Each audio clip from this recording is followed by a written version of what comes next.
Hi viewers, இன்றைக்கான வீடியோவில் என்ன நடக்கலாம்னு சொல்லிட்டு பார்க்கலாம். வீடியோக்குள்ளே போகிறதுக்கு முன்னாடி நம்ம சேனலை லைக் அண்ட் சப்ஸ்கிரைப் பண்ணிவிட்டு கொஞ்சம் சப்போர்ட் பண்ணுங்கள். வாங்க இப்போ வீடியோக்குள்ளே போகலாம்.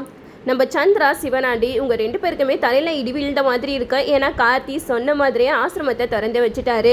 அதுக்கப்புறம் நம்ம கார்த்தியை இந்த வீட்டை விட்டு துரத்த முடியாது, நம்ம சவாலில் தோத்துட்டோம், இனிமேட்டு இந்த ஆசிரமத்தை நம்ம தான் கூட்டி பெருக்கி அள்ளணுமா அப்படின்னு சொல்லிட்டு சந்திரா ஒரு பக்கம் ஃபீல் பண்ணிக்கிட்டு இருக்க.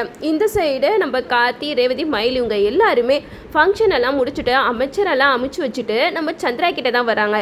என்ன சின்னத்தை, நீங்கள் சொன்ன மாதிரி சவாலில் கார்த்தி ஜெயிச்சுட்டா நீங்கள் தோத்துட்டீங்க, அதுக்கப்புறம் என்ன சீக்கிரமாக இந்த ஆசிரமத்தை பெருக்கி அள்ளி முறவாசம் செய்ய ஆரம்பிச்சிருங்க அப்படிங்கிற மாதிரி சொல்ல, இதை தூரத்துலேருந்து பார்த்துக்கிட்டு இருக்க நம்ம சிவனாண்டி, முத்துவேல் 2 பேருமே செம்ம கடுப்பாக்குறாங்க. என்னப்பா சிவனாண்டி, நம்ம கரெக்டாக தானே பாம்பை செட் பண்ணோம், அது எப்படி வெடிக்காமல் போச்சு அப்படிங்கிற மாதிரி நம்ம முத்துவேல் வந்து சிவனாண்டி கிட்ட கேட்க, அதுக்கு சிவனாண்டி சொல்கிறாங்க, அதான் சித்தப்பா எனக்கும் தெரியல, ஒருவேளை அந்த கார்த்தி பையன் அந்த பாம்பை எடுத்துருப்பானா அப்படிங்கிற மாதிரி சொல்லி பேசிக்கிட்டு இருக்காங்க. அப்போ தான் நம்ம கார்த்தி வந்து சிவனாண்டி கிட்ட வராங்க. என்ன அந்த பாம் ஏன் இன்னும் வெடிக்கலை அப்படின்ட்டு தானே நீங்கள் பார்த்துக்கிட்டு இருக்கீங்க, அதை நாங்களாம் அப்போவே ரிமூவ் பண்ணிட்டோம் அப்படிங்கிற மாதிரி சொல்ல, இதை கேட்ட முத்துவேல் சொல்கிறாங்க, டே இந்த வாட்டி வேணா நீ எங்களை தோக்கடிச்சிருக்கலாம், ஆனால் கண்டிப்பாக ஒரு நாள் இல்லை ஒரு நாள் எங்ககிட்ட நீ வசமாக மாட்டுவடா அப்படிங்கிற மாதிரி முத்துவேல் சொல்கிறாங்க. இதை கேட்ட மயில் சொல்கிறாங்க, டே உங்களால் ஒன்றும் பண்ண முடியாதுடா, நீங்கள் என்ன தான் எங்களை தோக்கடிக்கணும்னு நினச்சாலும் பார்த்தீங்களா வெற்றி எங்களுக்கு தான் அப்படிங்கிற மாதிரி சொல்லி செம்மையாக வெறுப்பேற்றிக்கிட்டு இருக்காங்க. இந்த சைடு நம்ம சந்திரா வந்து ஆசிரமத்தை பெருக்கி அள்ளிக்கிட்டு இருக்காங்க. இதை பார்த்த சிவனாண்டிக்கு பயங்கரமாக கோவம் வருது. என்ன சித்தப்பா, சந்திரகலாவை இந்த மாதிரி ஒரு நாளைக்கு தள்ளி விட்டுட்டாங்களே அப்படிங்கிற மாதிரி சொல்ல, இதை கேட்ட முத்துவேல் வந்து இதுக்கு நம்ம ஒரு வழி கட்டணும் வாப்பா அப்படின்னு சொல்லிட்டு சந்திரகலாயிட்ட போய் சொல்கிறாங்க.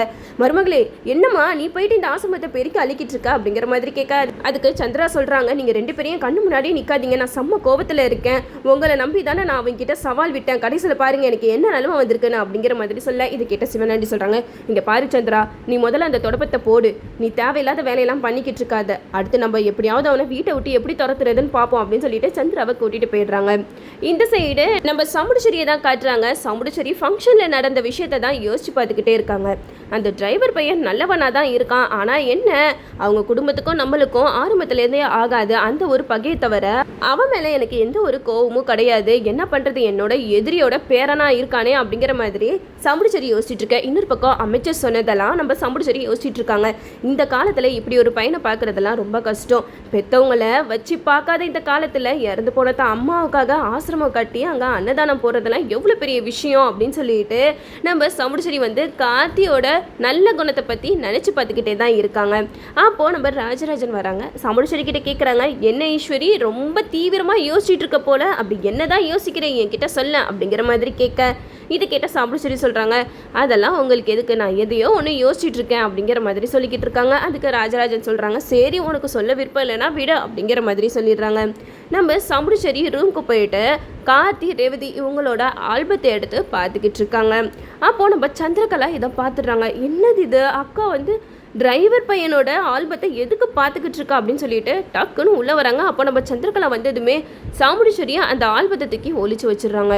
அப்போது சந்திரகலா வந்து மனசில் நினைக்கிறாங்க, என்னக்கா நான் பார்த்துட்டேன்னு சொல்லிட்டு அந்த ஆல்பத்தை ஒழிச்சு வைக்கிறியா அப்படின்னு சொல்லிட்டு மனசில் நினைக்க, இந்த சைடு சாமுடிச்சேரி வந்து சந்திரா கிட்ட கேட்குறாங்க, என்ன சந்திரா என்ன விஷயம் அப்படிங்கிற மாதிரி கேட்க, அதுக்கு சந்திரா சொல்கிறாங்க, இல்லைக்கா நீ ஏதோ பார்த்துட்டு இருந்தியே, என்னை பார்த்தோன்னே எதுக்கு மறைச்ச அப்படிங்கிற மாதிரி கேட்டுட்ருக்காங்க.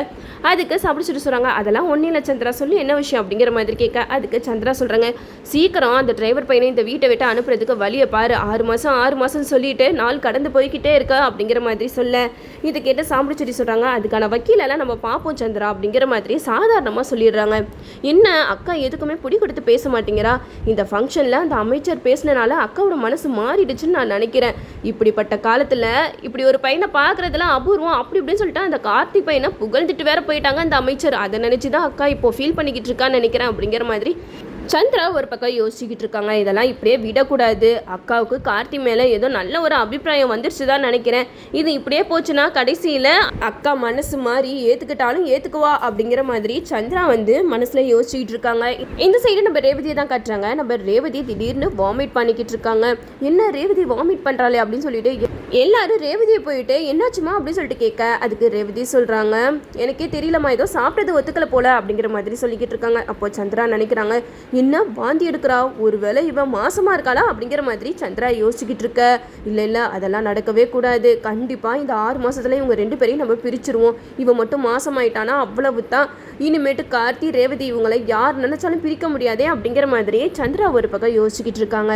இந்த சைடு நம்ம சாம்பிடிச்சிட்டு கேட்குறாங்க, என்னாச்சு ரேவதி, நம்ம டாக்டரை பார்க்கலாமா அப்படிங்கிற மாதிரி கேட்க அதுக்கு ரேவதி சொல்கிறாங்க, சரிம்மா அப்படின்னு சொல்லிடுறாங்க. நம்ம சாம்பிடிச்சரியா அவங்களுக்கு தெரிஞ்ச டாக்டரை வீட்டுக்கே வர வைக்கிறாங்க. பார்த்தா நம்ம ரேவதி மாசமாக இருக்கிறதா சொல்கிறாங்க. அப்போ நம்ம சாம்பிடிச்சரி கோவப்படுவாங்கன்னு பார்த்தா நம்ம சாம்பிடிச்சரி ரொம்பவே சந்தோஷப்படுறாங்க.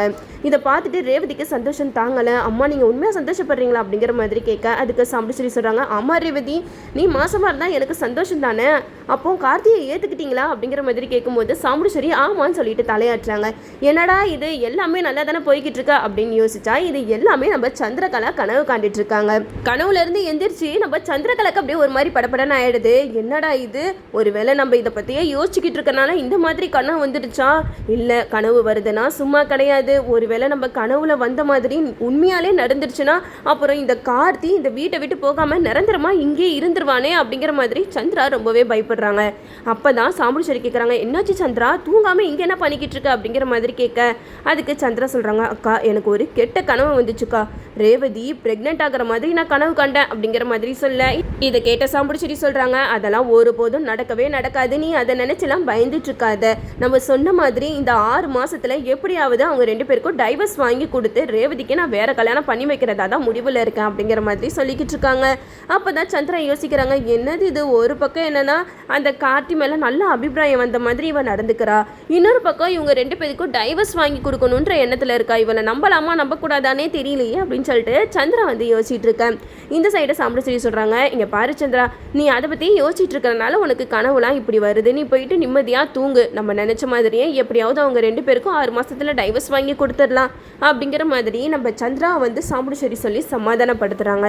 இந்த சைடு நம்ம மயில் வந்து கார்த்திகிட்ட பேசிக்கிட்டு இருக்காங்க, சகல நான் உன்கிட்ட ஒன்று சொல்றேன், தப்பா எடுத்துக்காத, நீ சீக்கிரமா ரேவதி கூட ஒன்று சேர்ந்து வாழப்பாரு, அப்படி இல்லைன்னு வச்சுக்கோயேன் கண்டிப்பா இந்த சின்னத்தை ஏதாவது ஒரு வேலை பண்ணி உனக்கும் ரேவதிக்கும் டைவர்ஸ் வாங்கி கொடுத்தாலும் கொடுத்துரும் அப்படிங்கிற மாதிரி சொல்ல இதை கேட்ட கார்த்தி வந்து சொல்றாங்க, அப்படியெல்லாம் நடக்க விட மாட்டேன், கண்டிப்பா அத்தையோட மனசு மாறும் அப்படிங்கிற மாதிரி சொல்லிக்கிட்டு இருக்காங்க. அப்போ மயில் சொல்றாங்க, எனக்கு என்னமோ அத்தையோட மனசு மாறுற மாதிரிலாம் தெரியலப்பா, உங்க 2 பேரையும் பிரிக்காம இருக்கணும்னா ஒரே ஒரு வழி தான் இருக்கு, ரேவதி மாசமாகணும், அப்பதான் உங்க 2 பேரையும் யார் நினைச்சாலும் பிரிக்க முடியாது அப்படிங்கிற மாதிரி நம்ம மயில் வந்து சொல்லிக்கிட்டு இருக்காங்க. அதுக்கு கார்த்தி சொல்றாங்க, அத்தை முழு மனசோட என்னையா அவங்க வீட்டு மாப்பிள்ளையா ஏத்துக்கணும், அதுக்கப்புறம் தான் நாங்கள் எங்க வாழ்க்கையவே தொடங்குவோம் அப்படிங்கிற மாதிரி கார்த்தி வந்து மயில் கிட்ட சொல்றாங்க.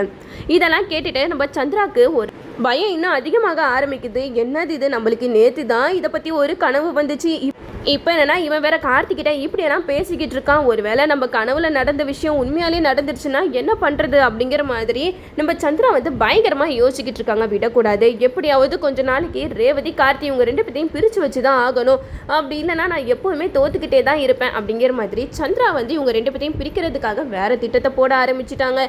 இதுக்கப்புறம் கதைக்களத்தை எப்படியெல்லாம் கொண்டு போகிறாங்கன்னு சொல்லிட்டு நம்மளும் வெயிட் பண்ணி பார்ப்போம். ஓகே வியூவர்ஸ், இந்த வீடியோ உங்களுக்கு பிடிச்சிருந்தா லைக் பண்ணுங்கள், மறக்காமல் நம்ம சேனலை சப்ஸ்கிரைப் பண்ணிடுங்க.